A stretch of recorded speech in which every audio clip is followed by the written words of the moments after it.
तो भगवान क्यों हमारे जीवन में क्या करता है, क्यों करता है, उनको ही पता है। हम्म, तो आप जैसे बच्चे जो कॉम्पिटिटिव एग्जाम में प्रवेश करते हो, अ, कल मुझे एक फोन आया। एक लड़का पूछ रहा था कि प्रभु, मेरा पढ़ाई अच्छा नहीं हुआ, लेकिन पिताजी ने बहुत खर्चा किया है हमारे लिए। हमारी पढ़ाई के लिए लाखों रुपया खर्चा किया है। तो अभी मैं प्रवेश करूंगा एग्जाम में, अगर मैं फेल हो जाऊंगा, पिताजी को दुखित नहीं करना चाहता। इसलिए मेरे मन में विचार उठ रहा है, क्या मैं आत्महत्या कर लूं? हाँ? तो भगवत गीता के तौर पर आपका विचार क्या है इसके बारे में, थोड़ा बताइए। तुरंत मैंने उनको लिखा, एक जवाब लिखा उनको। उनको बोला,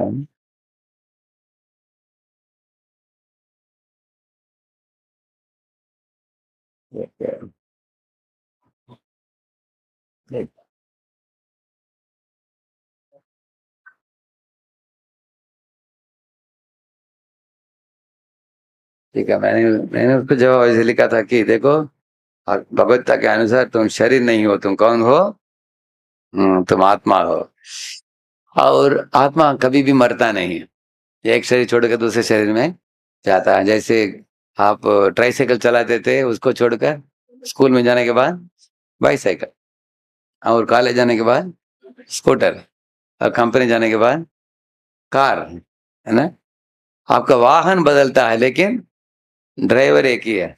इस तरह तुम अभी मनुष्य रूपी शरीर में बैठे हो।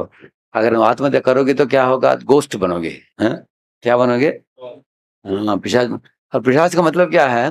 तुम शरीर के बाहर आ गए, लेकिन तुमको इच्छाओं को आकार देने के लिए शरीर नहीं है तुम्हारे पास। हाँ, सॉफ्टवेयर है लेकिन हार्डवेयर नहीं है। मान लीजिए आपके पास एक यूएसबी स्टिक है, उसमें प्रोग्राम है, उसको डीबग करना है, लेकिन कंप्यूटर नहीं है। कोई कंप्यूटर देंगे मुझे, कंप्यूटर देंगे क्या, कंप्यूटर देंगे, कोई बोल रहे हैं कंप्यूटर नहीं मिलेगा तुमको, तो आप उसको डीबग कैसे करोगे? हाँ, तो ऐसे हो जाएगा तुम्हारा। सालों साल तुम गोस्ट बनकर घूमोगे। इसलिए तुम आत्महत्या मत करो। और मैंने बोला कि डू योर बेस्ट। हाँ, जितना हो सकता है उतना तुम यत्न करो, तो इसके आगे भगवान के ऊपर छोड़ दो। हाँ? यत्न तो करना आपका, जैसे आप बीज बोना आपका काम है, बारिश देना भगवान का काम। हाँ, परीक्षा देना आपका काम है, और मार्क देना टीचर का काम, करेक्ट है ना? इस तरह आपके हाथ में जो भी है उतना करो आप। तो ऐसे मैंने उनको बताया, तो आप लोग भी ये बात, you should develop trust in Krishna, that भगवान हमारे लिए जो भी कर रहे हैं हमारे लिए उचित है। हम्म, हर एक का पुण्य पाप का अकाउंट भी होता है, उसके अनुसार जो भी मिलता है आपको भगवान दे रहे हैं। हमारी ओर से यत्न जितना हो सकता है उतना करना चाहिए। यू कैन, जैसे कुछ कुछ फील्ड में आपके आपका स्पेशलाइजेशन हो सकता है, उसमें आप अच्छा मार्क ला सकते हो। जैसे उदाहरण के लिए, आपको मालूम है ये खरगोश और कछुआ का कंपटीशन हुआ, slow and steady in the race लोग बोलते हैं। लेकिन अगर वो खरगोश सोया ही नहीं, तो कौन फर्स्ट आएगा? हमेशा कौन आएगा? खरगोश। लेकिन खरगोश को जीतना हो, कछुआ के पास एक आइडिया है। क्या है? टारगेट जो है, जिधर पहुंचने का स्थान, गंतव्य स्थान, उसको नदी के आगे रख दो। हम्म, ऐसे रखने से क्या होगा? खरगोश भागेगा पहले, लेकिन नदी को पार कर नहीं पाएगा। लेकिन आप धीरे धीरे चले जाओ, धीरे धीरे नदी के तट पर आ जाओगे, नदी के अंदर कूद कर आप टारगेट को पहुंचोगे, तो विनर कौन आएगा? हाँ, इसको बोलते हैं सिचुएशनल लीडरशिप।